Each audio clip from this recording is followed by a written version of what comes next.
remember if I want to vote and stuff. You can be a regular person in here. Yeah. Okay.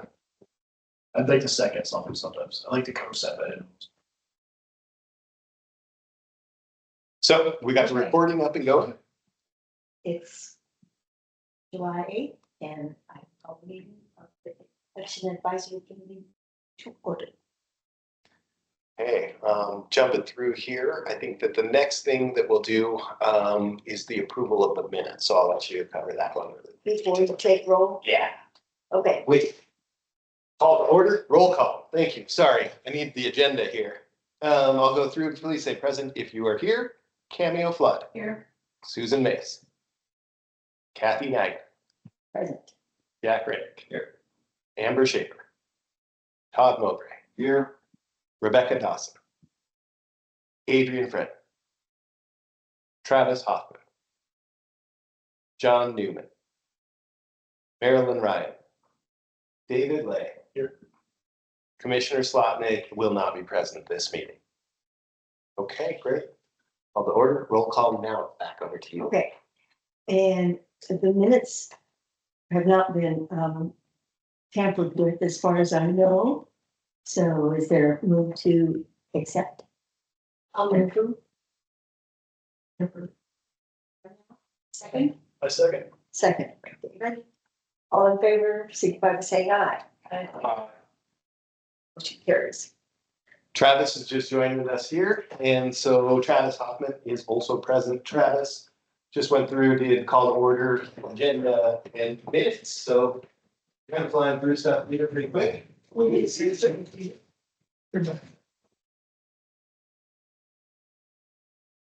We can actually. Circle back, actually, just the approval of the agenda. Oh. So the only thing I was gonna mention about the agenda is that Susan had emailed about the question of whether the citizenship is getting checked by the Secretary of State. So, I put that into my thing, Okay. just to hit all of her stuff, so I've got a pretty good, robust update. Most of it is about that. Okay. No other ideas about the agenda? All right, let's move on to old business. And David, you're up. Folks, there is a update papers there regarding our voter education campaign. It's kind of an update, the voter education subcommittee that we convened at our last general meeting. It's pleased to report significant progress on the digital storytelling and civic education campaign. Since receiving enthusiastic support from the Missoula County Board of County Commissioners on April 29th, the subcommittee has met bi-weekly to advance content development and production logistics and talent improvement for our fall 2025 municipal election cycle. We've broken down how we think about this campaign into three sections: content, messaging, technology and production, and then on-camera talent, educator recruitment. Regarding our progress to date, the content messaging is focused on the upcoming municipal elections for mayor, city council, and municipal judge. We selected that election as our prototype to get this initial push out. We're also using this election as a launching point for a short civics lesson on the three branches of government, seeing as how we have our local, executive, legislative, and judicial branches up for election. The first round of scripts and messaging has been reviewed and approved by the county communication staff to ensure alignment with the EAC's nonpartisan mission. Regarding technology and production, the subcommittee has secured a $6,000 in-kind grant from NCAP, providing 12 hours of studio time and staff support. The subcommittee has also developed a working understanding of MCAT's summer production schedule constraints. They got a lot of summer camps going on. And so we have to kind of get in maybe on some weekends, some mornings, in order to get some studio time. And then regarding the on-camera talent and educator recruitment, we're focused on recruiting local teachers right now. And so we have one social studies teacher that has agreed to be on camera, and we're looking to get up to 2 or 3 more just to have on our roster, kind of see how that plays out. And with the idea of also being opening up to other community orators and just folks that would be able to present. We're focused right now on people that can tell a good story and that can get the message across more so than folks with name recognition or that would inspire any type of feeling one way or the other. And then our next steps moving forward, regarding content and messaging, we're looking to incorporate local voices by engaging local elected officials. So what this one means is we would like to have a meeting with the mayor. We would like to have 20 minutes of the mayor's time to get her perspective on what the local executive does, so we can incorporate that perspective into that content. Not having her name involved, not having her face involved, but having her experiences involved. And we could also go back to Mayor Hess as well, but just kind of with the idea being that what we learned in civics class about the three branches of government might be a little different down here at the local level. So just making sure we're incorporating some local flavor into this content. And we would like to do that again with city councilors and municipal judges as well. Then we would like to finalize and submit a script, or revised script for approval by the full committee and then county staff as well. And regarding next steps for technology and production, that's just coordinating studio bookings with MCAT based on our on-camera talent availability. And then we're looking at scheduling as early as late July, early August for that September rollout. And then with talent recruitment, we're continuing to identify and secure a diverse roster of educators and civic communicators. We're just looking for people that would be good on camera and that could convey the message authentically. And then just aligning their availability with MCAT's availability is another big one, which is why we're looking to have 3 or 4 people, because life happens and we don't want this to fall because we're relying on those. And then our content release goal, we're hoping that this can be, we're aiming for this to be released in conjunction with the municipal primary election this September. This is a proof of concept. It's not going to be that fancy. We're using Access Television resources. We're using free on-camera talent. And this is our first time ever doing this as a subcommittee. So we're just hoping to get this done and then we can expand it into other projects if the desire is there. And then just a little thing at the end, this project remains rooted in civic education and nonpartisan principles. It's designed to elevate public understanding of local elections and government structure through high quality and accessible media. And just Jack, Susan, and Adrian, we've all been communicating via email and text, and we've met in person a few times, at least bi-weekly. And so this is just collaboratively. When will we see a product?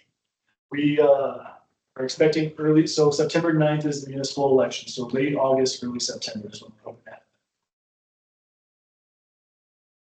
What are the scripts? How are they? Yeah, they're pretty good. So what we have right now is about 5 to 7 questions or topic areas per elected role or per branch of government. And it just focuses on what that role is in the community, why it matters to the community, how it affects Missoulians' day-to-day life. So we're trying to take some of the national spot, like right now, national politics is polarizing, and I think Americans are probably more aware of our 3 branches of government more than ever right now. And so we're trying to capitalize on that momentum by bringing that conversation locally and talking about what those 3 branches do at the local level, how it impacts life, and why Missoulians need to vote in that. I think to kind of catch up, I probably should have included this. The purpose of this is to help bridge the gap between our local election turnout and our federal election turnout. Yeah. See about 40% at our local and about 70% at our federal. We're just trying to bridge that gap a little bit. Have you thought about contacting MCT for talent to read the scripts? We haven't talked about that. You think that'd be a good idea? I think it'd be a really good idea. Mike's been a great partner with elections. The biggest area, Mike Morelli, right? Mike Morelli, I believe, is the executive director of MCT. Yeah. And we reached out to them in the past. They helped support us. The biggest way they do that is with parking Oh, for the polling place at the library. I see. And so they've been a great partner. They're all over. There's a lot of their. And yeah, MCAT, and then Missoula Community Theater for potential. Yeah. People to present, yeah. Also wanted to point out, Rebecca joined us here during your update. So just wanted to make sure that it caught the meeting and was reflected in the official minutes that we now have Rebecca Dawson with us. And Rebecca, just a quick update. We went through our agenda minutes, and we were in old business, kind of talking about the work that David and the subcommittee for the election information videos producing right now. I think it's coming along great. You guys are doing really good work. One of the things that I wanted to highlight is I love that you are like, we will bring it back to this body as a whole to take a look at all of this work, because it will have the EAC's fingerprints on it, and it's nice to have everybody being aware and approving.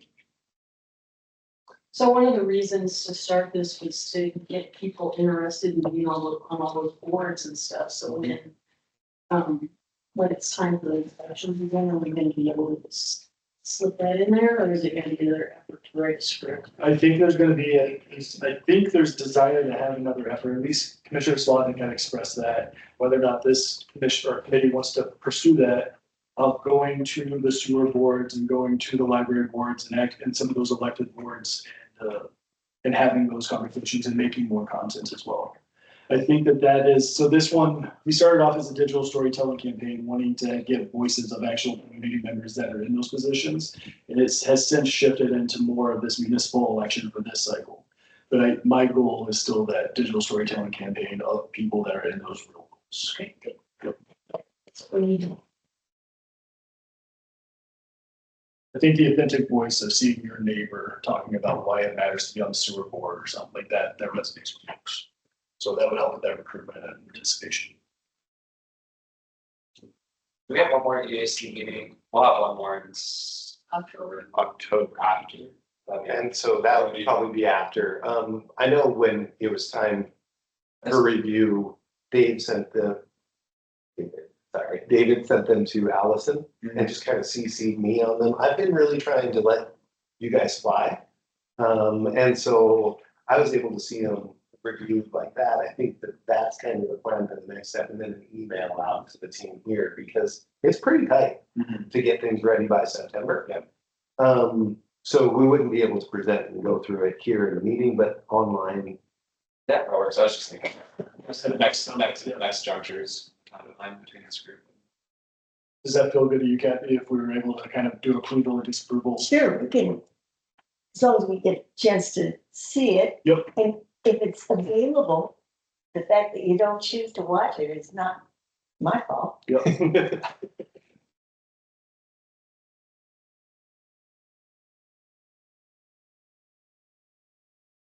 Each of us can watch it. Yeah. Shouldn't take them like 15 minutes of your time, so. Anybody else got any more questions about the digital storytelling campaign? Back to your report. Yeah, I don't think we had anything flagged for new business for the election administrator update. Those of you here in person, I'll make sure that they go out with our handout packets as well. My apologies, because I was literally putting it together today. Just some quick information. I wanted to start with some information about our upcoming election. So with this process, we have a municipal primary, and it's going to be for 4 different races. Those races are going to be for the mayor, Ward 2, 3, as well as Ward 6. And that is at the city's request to run this. The one that was required to be run was Ward 3 and the mayor. We sent them a letter saying these are the ones, I'm sorry, Ward 3, not the mayor. We sent them a letter stating that these would be the ones required to be run. And then they have the ability to say, we would like you to run additional that would normally be canceled. They had, I'll defer you to them for their direct reasoning, but what has been kind of the pattern that we have seen here is whenever there's more than 2 candidates, they run a primary so that the top 2 go on to the general. I don't want to put words into their mouth, but that's the pattern that we've seen on our side. Yeah, Rebecca. Sorry, the Ward 6 primary, that's the unexpired 2 years, is that correct? Because don't we have 2 elections in Ward 6? Yes, and I'm going to pull them up and reconfirm that really quickly here, just to make sure. Okay, thank you. Yeah.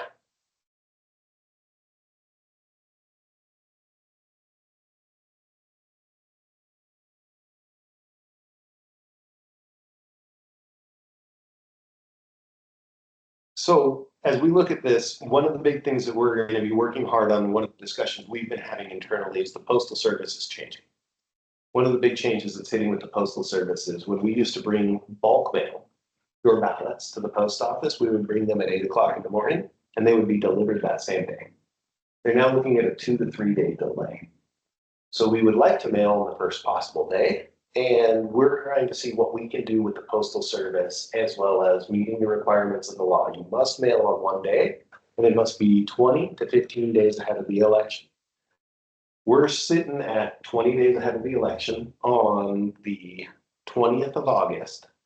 And if we want them to go to people's mailbox on that day, it may require us to deliver them beforehand.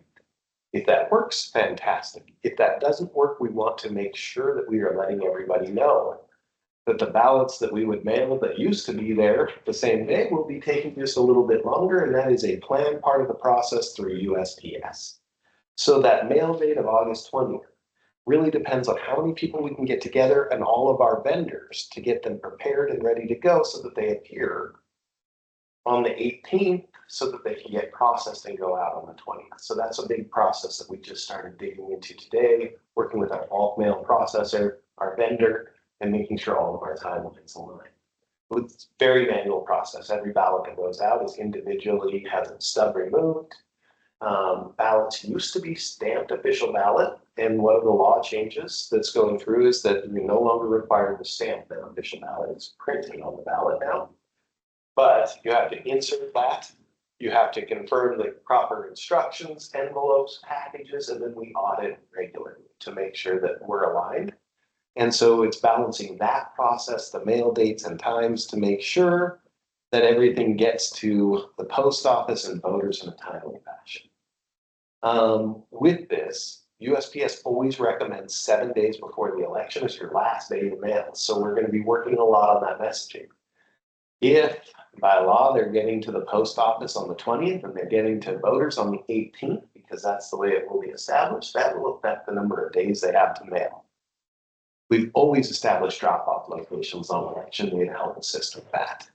One of the things that I wanted to specifically point out was that we will have no after-hours ballot drop-offs because this is an all-mail election. So similar with the school election earlier this year.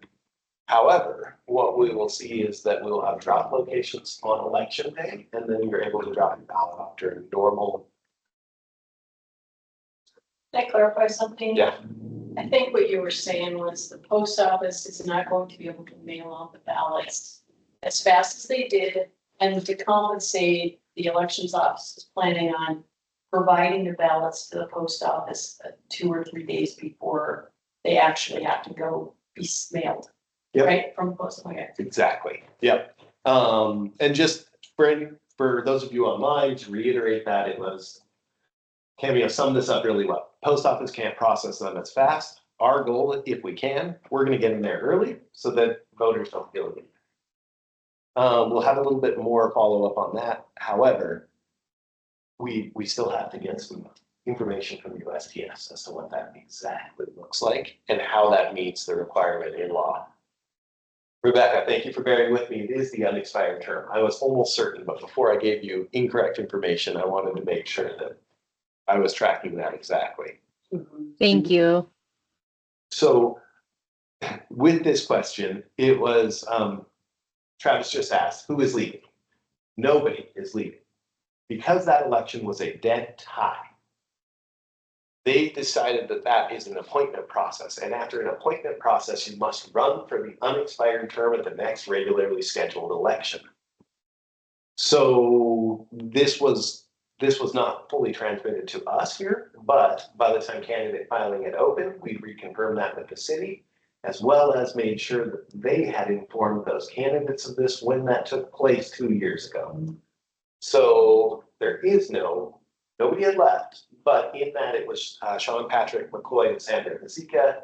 The final outcome was an exact tie, and under the law, that is then an appointment by the city council for the next person. And if it's an appointment, it goes to the next unexpired term. So we've got 2 Ward 6 races, one for the unexpired term and one for the full term. So that's my information about the primary election coming up. I did want to highlight something new for this election that I'm really proud of our team is putting together. We're gonna have a ballot drop-off location that's a drive-through drop-off location at the fairgrounds. We're gonna have our location here available for drop-off at the election center.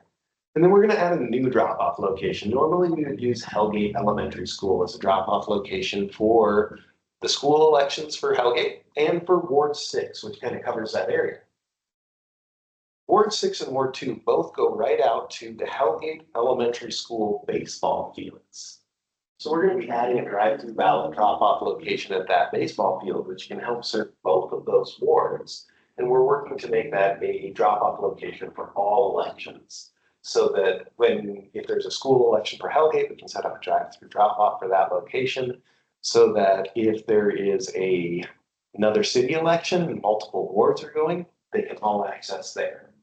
There's plenty of great area for drive-through parking, tent location, and it is so close, it's actually connected to the Hellgate Elementary School campus. So that if you miss any sort of communication and update, it is please proceed 1 block. Instead of come to the election center halfway across it. So I'm excited about our team. They proposed that, they went out, they did a trip, took some great pictures, made sure it would work, coordinated with Hellgate. That's gonna be one of our new drop locations moving forward. We're gonna do a really good job on advertising that, especially because Hellgate is one of the busiest drop locations in polling places. So you said there was no after hours drop off. So is it a manned station for this election? All of them must be by law a manned place of deposit. And so that's why we don't have the after hours ballot drop box. That is standard and has been the rules in place for mail ballot elections. It seems a little backwards because the election everybody gets their ballot in the mail is the one that you cannot use the after hours ballot drop box. And it's because specifically there's a requirement for a manned place of deposit and to keep a log. And so the way that we do that is with the internal Dropbox, we're able to log them all through the database. And at a drop-off location, they will keep a roster of everybody's ballots dropped off. That's one of the things that gets floated as a legislative change, but it's a tenuous one because right now we have different ways of running in different elections, and we want uniformity. And I would really prefer that uniformity to be that the drop-offs is available in all elections. And when you propose legislation, you don't normally get that sort of control. So that's at the Hellgate Elementary baseball. Yeah, and I'm, You have a food truck with hot dogs and cracker jacks. I'm like, we could really get going out there. The location worked really well. I was excited to see it. And when you look at it on Google Maps, the imagery is pretty old. It's all paved, it all looks great, it's lined, there's areas for restrooms, they're familiar with what we'll need. When you look at it on Google Maps, it's like, is this where we're gonna have people drop off the ballot? It is much nicer. Does it have an actual address that you can plug into your GPS and?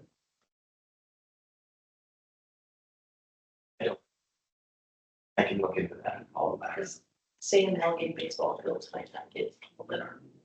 Yeah. Place. And I think we would probably We could go. Take the chance. try that for the fairgrounds, because the fairgrounds location, we wanted to have a mapped location. Sarah, they use the school's address.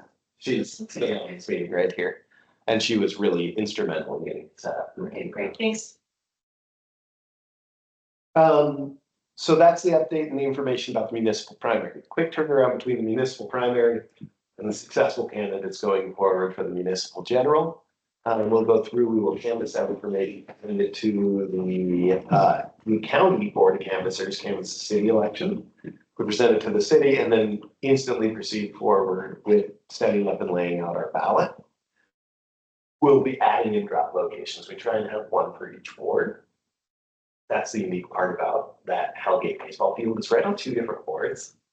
And so it may work to help cover for that whole region of town and not need 6 locations necessarily. In addition to that, starting in August through mid-November, our services will move from this building across the parking lot to building B, just to keep continuity for voters whenever we have an election. That's where they'll go to register for the ballot. That's information I have about the upcoming elections, and it dovetails directly into some current projects. Any other questions that you guys have on that? I love it because you were hearing me talk about how we're going through and we're really far ahead on this process. And a lot of this, I want to give credit again to Nathan, his work, and Sarah Bell out there. Our team has worked and we now do a process of programming our own ballots. What this allows us to do is do our ballot layout and coding in-house and allows us to have control over that schedule. We proofed our ballots. We're waiting for a little bit of updated information about what the official ballot language that's printed on the ballot will look like. But we've been able to produce the ballots, we've been able to proof those ballots, and minus that one additional text, that has been completed for over a week. Hats off to our team on that. This is a smaller election, so it's a great election for us to start processing and going through. We are having meetings later because when we hit a federal primary election, this process becomes enormous. And we're going to talk about like how we delegate out our capacity on that coming forward, but the program your own ballot so far has been an incredible success for our county. Noting we've so far programmed one, and we have not yet gone through tested or printed yet, but it's working out great right now. And it's really meeting that desire from us. It's not so much this is an enormous cost savings. Well, it does equate to about $9,000 in cost savings. It is that local control, us being able to set up that schedule of when, what, how, and having more ability to make a correction if we've made a mistake, to be able to control our schedule and to know that, hey, when we get our next groups, it will be at this time, and these people can come forward instead of waiting for an email and calling to get as many people as we can. So you can lay out your own ballots with the little ovals and Exactly. reading spots on the side. And so this is an addition. This is an addition to what we had done previously. When we're doing our own ballot layout on this, we've always coded equipment here since 2019. So we haven't always. Starting in 2019, we coded the equipment. And what that meant is we went through and our USBs that we use to program equipment, we would go to a computer and the same one we get reports from, we would code to read those ballots. And now we're doing that first step. We're preparing those ballots and setting up that layout and what it looks like. And so it's exactly that. It is candidate A is here, their oval is here, and when it gets marked here, the machines read it correctly. We have all the same testing, all the same steps in place. It's really just being able to do that step individually gives us so much more control over the schedule specifically. Oh, sorry, that's not fun. And that ballot layout program, Nathan, 2020, he came to me and he was like, this is something cool we should start doing. And we were all new here in 2020. We had a pandemic. I was new to this role. And it was not that point in time. We've grown, we've added Sarah Bell to our team. We've got an amazing team of specialists and deputies. And now we have that capacity. And I really love to sing it from the hilltops because it comes from support from the commission down. You know, other counties don't have the ability to do this because they don't have the team in place. Where did that language you're still waiting on, who does that come from? So the language that came out is specific towards, I want to say, I can't remember the bill, but it's a bill number that states instead of stamping official ballot on, the language official ballot will be printed on the ballot. I know we meet that because it says official ballot twice on our proof. What we're shooting for is a little bit of uniformity as well as some information. So we're hoping for guidance from the Secretary of State's office. Since this is a municipal election and not a statewide election, they may or may not give guidance on what that's expected to look like. So right now we've got it pretty well set up, and ideally it would be something that we can mirror across the state for each county to use and explain the reasoning why this is happening and what is going forward. But we will be doing outreach around official ballots no longer stamped on those. And it is now printed. And so we'll say, you'll see in Missoula County, they're printed here, or what we're really trying to see is if they want the word official ballot or an image of the words official ballot, if that makes sense. The physical text or an image similar to the stamp we would put on there. It will not be read. And that's what's that is important because as we go through this, thank you, Senate Bill 242. I love it. I was gonna give the number. I was right on the number. But you'll notice I'm really cautious to make sure it is correct. All it says is that it strikes through, shall stamp official ballot, and it says the words official ballot shall be printed. They're already in the title. We added them to the bottom of the ballot as an option. We would like to change this once. So we're hoping to get some guidance because it will affect federal elections next June. And so if we can get that guidance now, then we can tell everybody this is what you can expect to see in the foreseeable future. With that program your own, the nice feature is we have the ability to plug that directly into our ballot layout. And that's a sort of process that we can take care of internally and reproof happening.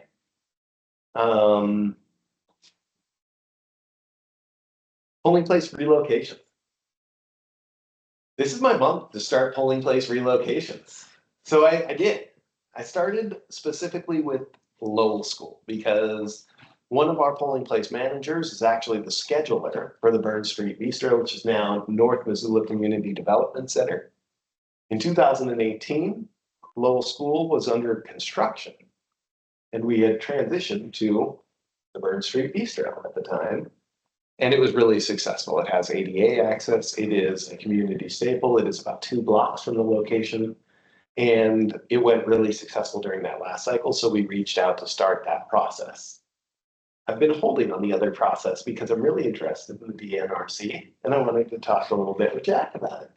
And so really, I think that that DNRC location is a pretty great location. And to make sure I'm on the same page, it's the 1-story brown building.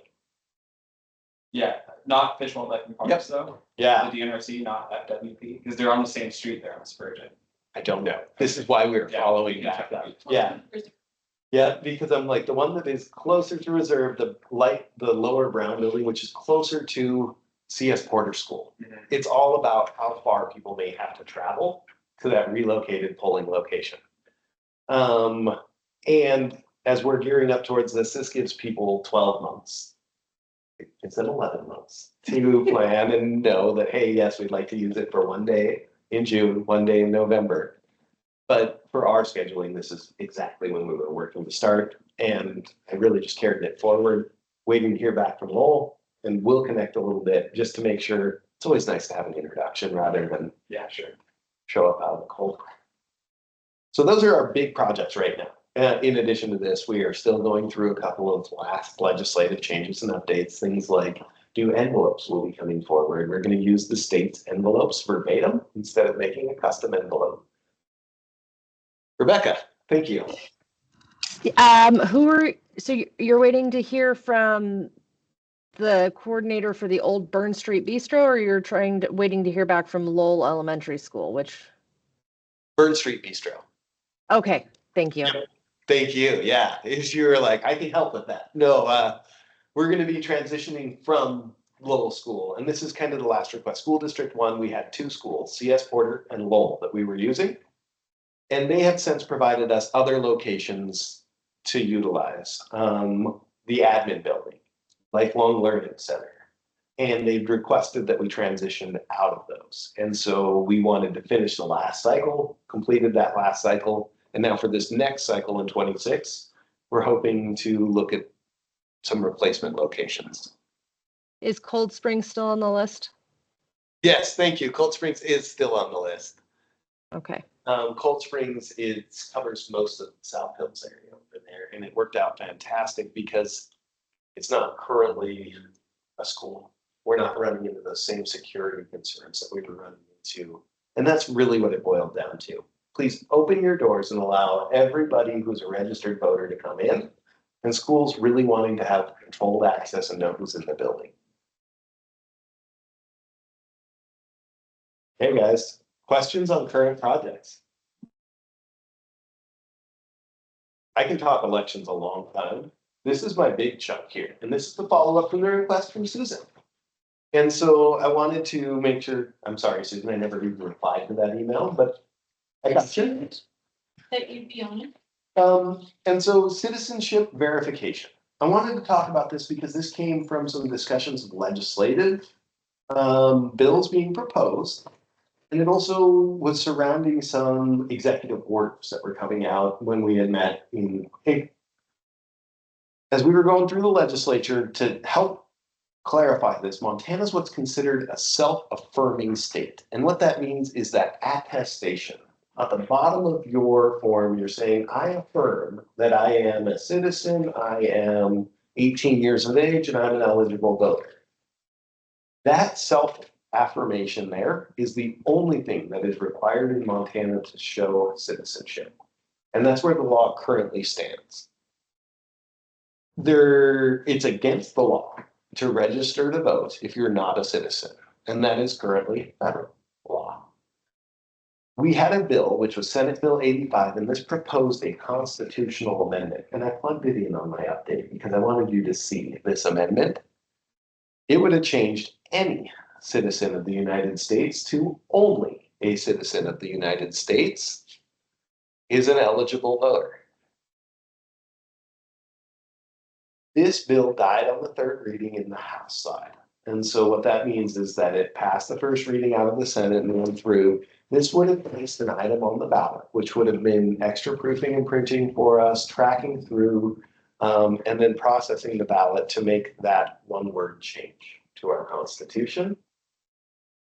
With it not being successful, right now, we have no other law changes that would require a proof of citizenship. And in March, there was an executive order on elections from the president.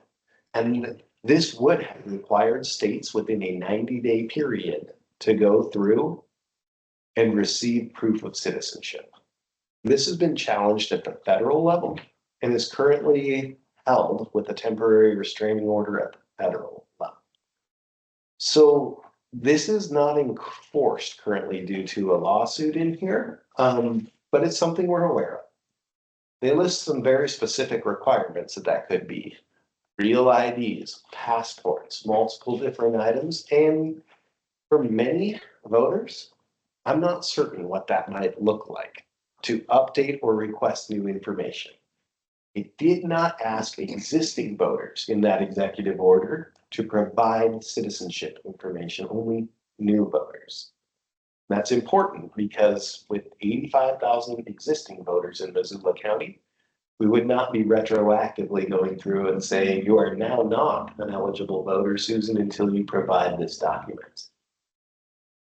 I can't say where these will be until it's heard at the federal level. But similarly, I wanted to talk about a project we've done throughout this year that is fully unrelated to all of this, that is an election integrity measure similar to the reasoning behind why those were proposed. Here's what we do have in Montana. Verifying information that the person who's filling out that form should be who they say they are. And that's usually a driver's license or a last four of a social security number. What we do is we take that and we connect to the driver's license and the Social Security Administration, and it's going to say that, yes, there is a Bradley Seaman with the last four of the Social Security of 1234, this date of birth and this other information. That is a person. It doesn't say they're a citizen. It just says, yeah, we verified that they're a person. With voters who had registered before this was a federal requirement, I tried to find when this got added as federal requirement, and I'm not positive as to when it got added. They were considered grandfathered into this status and weren't required to have this information. I want to say it would have been January or February of this year. One of our team, Jill Vestacek, she's our lead election specialist, she said, I got an idea. We have 2,764 voters who do not have verifying information in the database. Can we reach out to them and get verifying information? And I said, potentially. She and Sarah worked really well on drafting a letter that went out with a voter registration form requesting that information, clearly stating that you are a registered voter. This is a great way to help us clean up our voter lists, and that not filling out this form will keep you a registered voter. Really trying to make sure that if somebody saw this, they would know that this was an optional request. we received quite a few phone calls from people in the public about this. So we know that they went out, we know that they'd hit them, and we said, yes, that did come from here. Thank you for calling and asking. Thank you for confirming that information. And we were able to update 1,698 of those voters. And I want to be fair, this is about a month ago that she gave us this update. So they've been trickling in slowly. That's a 61% voting rate on the ones we mailed out to what we got back. And this was the sort of thing that we had already been underway with doing when the executive order from the president came out. So this is important because we cannot go above and beyond what the law requires, but we can take steps here proactively to help improve the integrity. So as you'll notice that my job very thankfully gets to be talking about how well our team does. So hats off to our team for looking at this, putting this together. I think this is a great way to say we do take this seriously. We do care. We are doing this outreach. This does not mean they're citizens. What this means is they now have verifying information and that there was a Bradley Seaman with a date of birth and the last four or a driver's license number. But it's a great step in this positive direction that lets us take election integrity seriously, lets us ensure that we are not disenfranchising voters. If you do not complete this form, you will maintain your voter registration in bold. And let us make sure that the people who are in our list and Bob Smith is Bob Smith. A really great process. And I wanted to include that because as we talk about verification, as we talk about this, I can't go above and beyond the requirements in Montana state law and say you must send me something to prove your citizenship. But we can work within what is currently in here. And I thought this was a great way for our team, fully independent of all of this discussion, to come up with a great idea, a great process to make sure that the people who are registered and on our list are accurate and valid. I love ending with there's another portion in here that says, great work, Mark, Ashley, and Corinne, all of our team, and they did great work. Hats off to Jill for putting this together. Sarah is amazing with putting communications out that are easy to understand. And this is the sort of thing that we shared with other counties. We did this. It was successful. It is not something you have to do, something you might want to consider. Questions about citizenship verification. So in a nutshell, we're still self-affirming. There is no requirement to get anything. You cannot register as a non-citizen. That is against the law federally. No bills passed at the local level requiring citizenship verification. And the executive order is currently tied up in court. If that goes through, we would follow up, find out more, but it did not impact currently registered voters. And that is an important thing for us to look at because large scale confusion of you are registered, you're not. So when you get a driver's license, which I only know because 10 years ago, my daughter had to get one, you had to present a birth certificate to prove your age. And I think the Department of Justice is keeping track of your citizenship to some degree when you get a driver's license. So, and I also think that the Secretary of State, when they get a registration, they check with the Department of Justice on a driver's license to see if anybody's flagged it's not being a citizen because they didn't fill that form out or not. Do you know anything about that level of checking?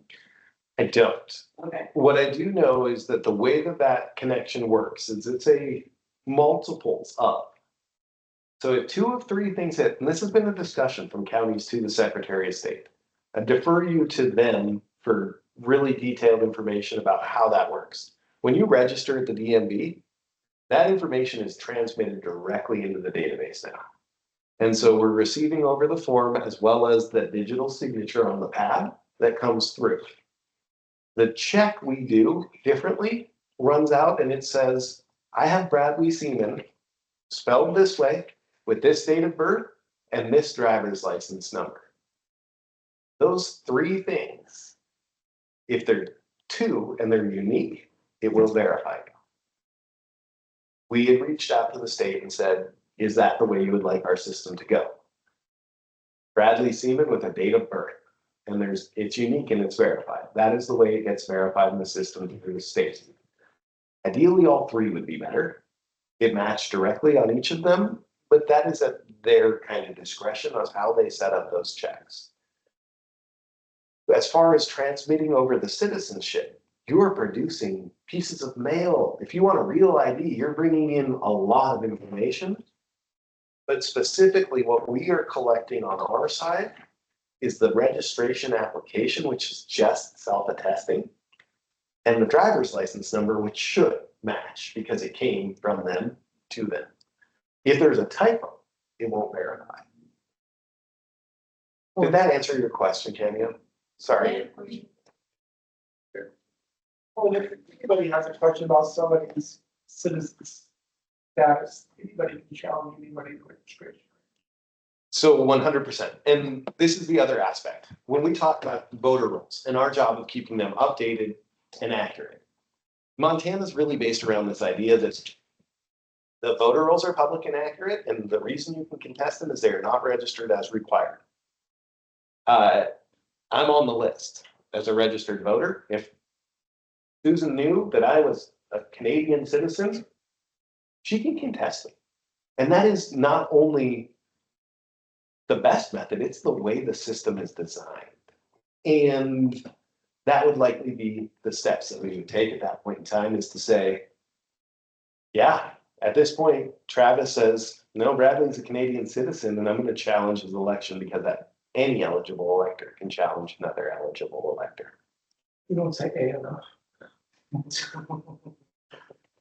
So I was just looking it up. So penalties are up to 5 years in prison, deportation. What would be the process you would go through? Or the elections office would go through if you received such report and you found credibility like that report. So there's a very standard process for election challenges. And the way that this process would go is you actually have to fill out a affidavit that you are declaring a challenge. And so the way this normally happens, if I get a challenge at any time, is on the phone or an email. I know Bradley, he should not be here. He should not be registered, he's a Canadian citizen. Thank you, Mr. Hoffman. There's an official process. I will need you to fill out this affidavit challenging an individual. And then the person being challenged is notified. If they do not respond to that notification or aren't able to swear an attestation that they are a citizen, they're moved to a provisionally registered status, and they're not able to have their ballot counted until they're able to verify that.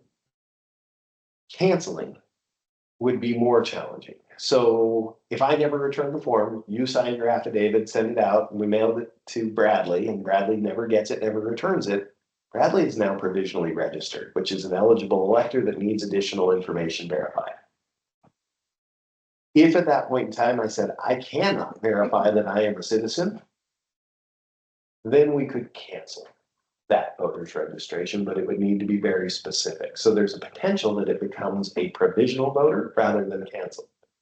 This process all goes through local elections office. We would work with our county attorney, and we have seen minimal challenges.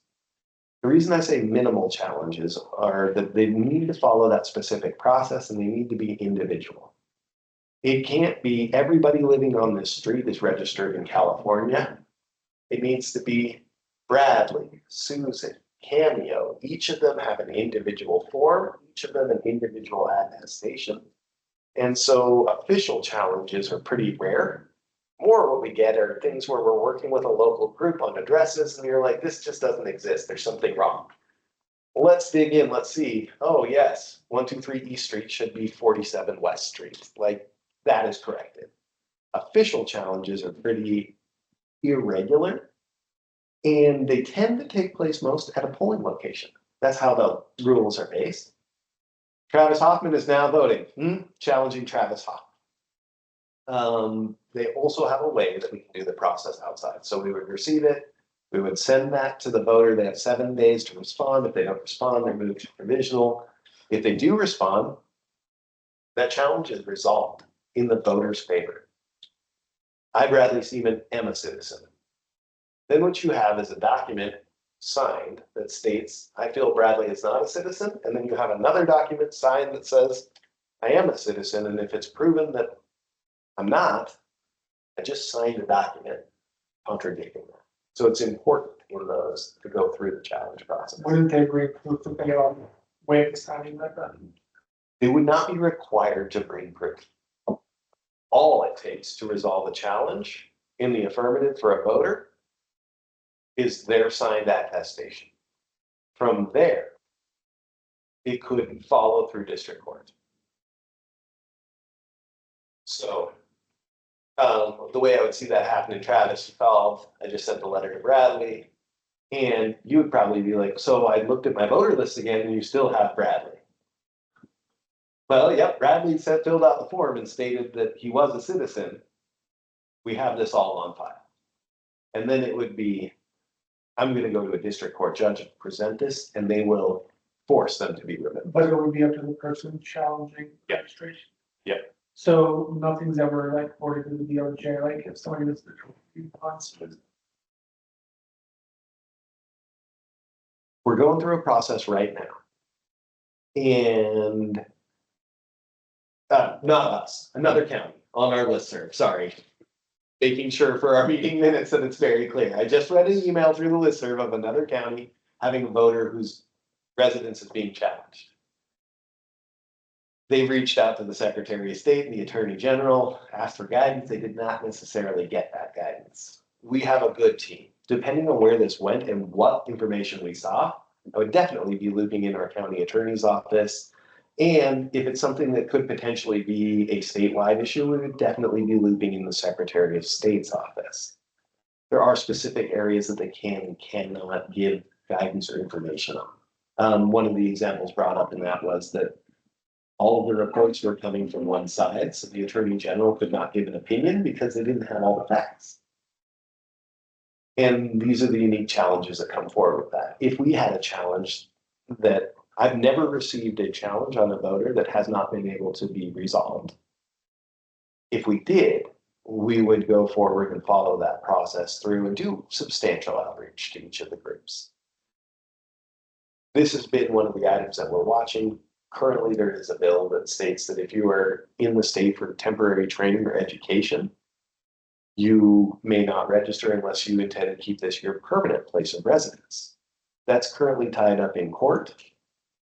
And we're trying to see where that goes, but this is the potential for running through large scale challenges. So we're familiar with the process. We walk the county attorney through it as part of this potential bill. Right now, it tends to favor the voter and require specific actions from somebody if they feel something has been done incorrectly or unlawfully. So I guess the last question, somebody who has dual citizenships in Canada and the US, they're allowed to be registered, that's right? Yep. Yeah, I believe so. I'm almost certain. That's one that I can't say 100%. But you couldn't be in two states registered. You couldn't be in two states, This country, different countries.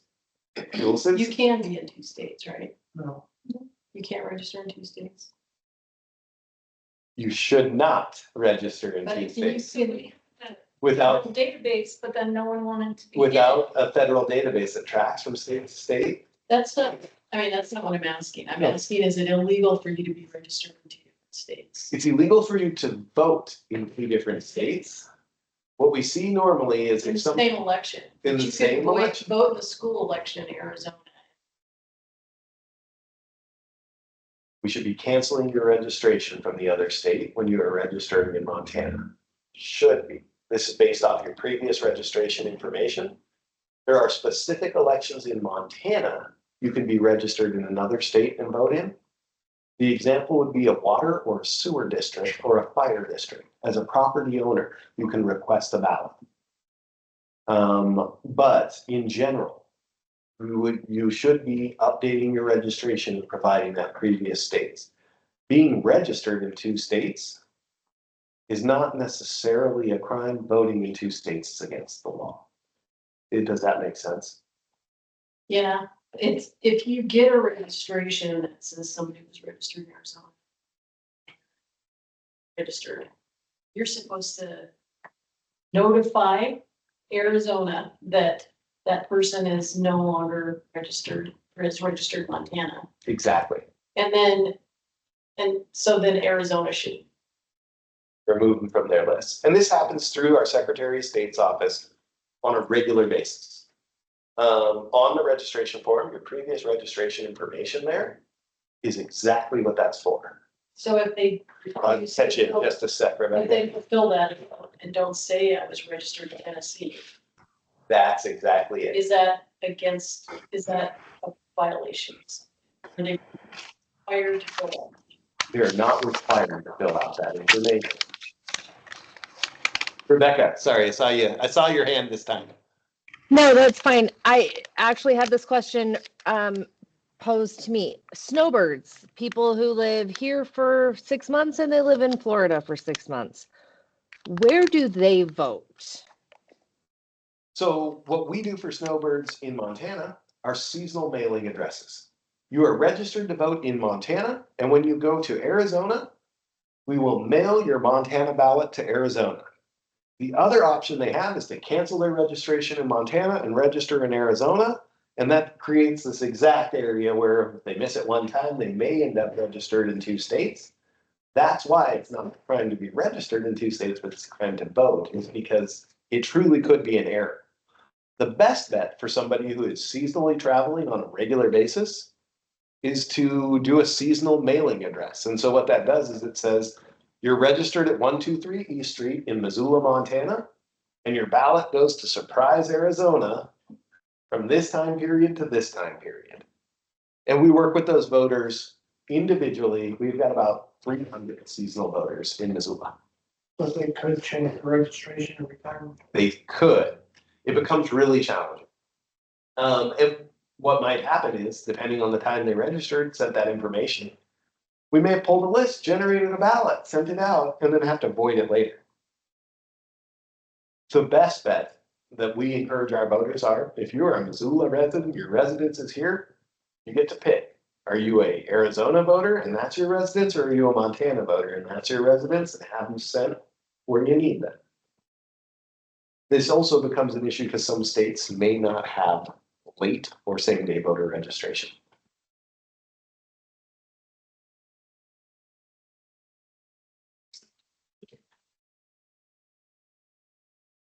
States that participate in, but doesn't this database that they have now, I mean, I haven't done it because it's big, but what's like, there's so much to do.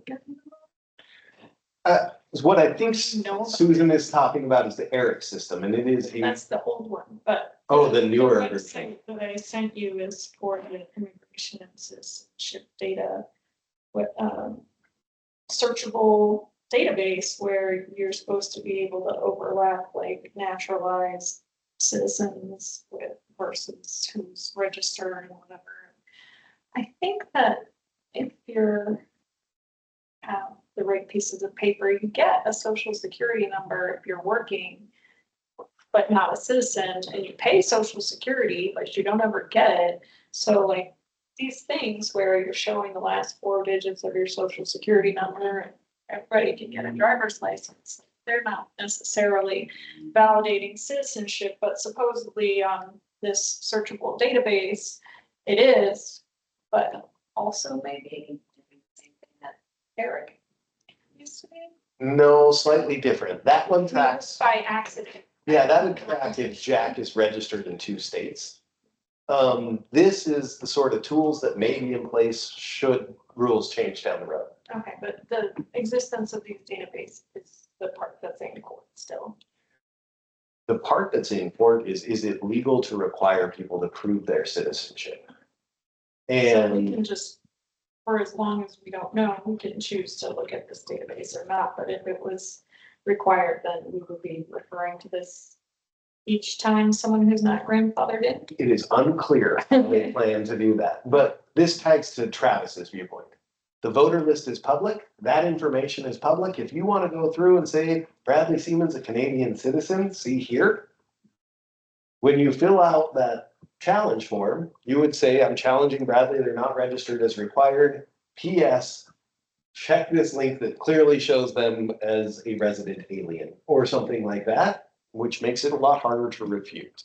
That's that part where Montana's really designed around public access and interaction. Oh, so not all states do have those registrations as public? I don't know other states' voter registration list requirements. I believe all of them have public voter lists because of the importance of maintaining accurate lists so that people can do this review. I love that because I'm like, oh, for the recording, I don't know for sure.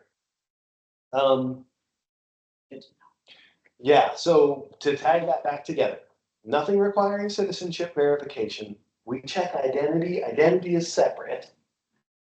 And right now, I think I can't put words in our Secretary of State's mouth, but I have a feeling they're not going to proceed forward with something that's already looking like it's tied up in court federally. That may be similar.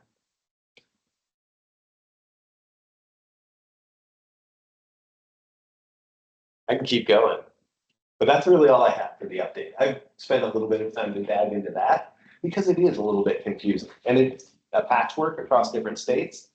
And there's nothing aside from the self-affirming right now. And there are some potential updates, and we'll keep you all apprised of that. Super interesting. Yeah, happy to. And just so you know, guys, just like Susan did there, you kick that through, I'm reading those, I will add it in and we'll cover it. And if it's something I can't, that's definitely when I would have been like, Susan, we'll follow back up. I can't get that done in 3 days. When somebody's canceled off the voter registration database, are they like deleted or is there some way to get a list of canceled? They are not deleted. So this is important language. This is the difference between purged and canceled. Montana has not purged, I want to say since 2008. So our voters stay as canceled. The way that the Secretary of State's new database transmits the information, I doubt they'll ever purge. And the reason being, you are required to keep the first voter registration, the last voter registration, and name changes for voters. The only way we get DMV voter registration is associated in that database. So if David moves in, registers, and the only way I've got his information is in the database, he cancels and the state purges him, the state has put every county out of record retention requirement. Nobody's been able to get a written statement that says we will never purge the database from the Secretary of State, but with that knowledge in mind, we will likely never have a purge in the statewide level. Counties cannot delete a voter out of the database. I can move you from active to inactive or canceled, but I can't get rid of you. And that's important. Awesome, great questions. What occurred in 2008? I think it was a standard practice and we switched to a statewide voter database in the early 2000s. And so that practice started to wane and then it was records retention. And now specifically when we were establishing the new database, this was one of my priorities. We love this. Right now we're printing all of these forms from the DMV because nobody says there won't be a purge. I still can't say it for sure, but it's leaning towards making our records management so much cleaner inside the database. The rule is it can be digitized if it's indexed and searchable. And what a better way to do that than to tag it to your name, date of birth, and driver's license number. Great questions. Okay, I give you guys more opportunities to ask me questions, but you will. So I think that's all I have on the election administrator update today. Pass it back to you, Any Kathy. comments from any of you? You have it already known. Hearing none. let's move on to the next, to item 8, which is establishing the next meeting. Next meeting, following our current schedule, is already slated for 3 p.m. Tuesday, October 14th. I do want to give you guys a quick heads up here. I'll always keep you at quarterly meetings. We can always call a subcommittee meeting, or if you guys feel the need to have a meeting of the whole committee, you can do this too, but in general, I'm going to keep them at quarterly and happy to help support you as needed. And we set the next meeting date for Tuesday, October 14th, 3 p.m. A second? A second. All in favor? Aye. Motion passes. We'll do it on this campus and we'll let you know where. We'll be in the middle of elections. We'll probably be ballot sorting in here. We may be doing ballot prep over there. We will find a great location here. Yeah, we're parking. You said October. Yep. 14.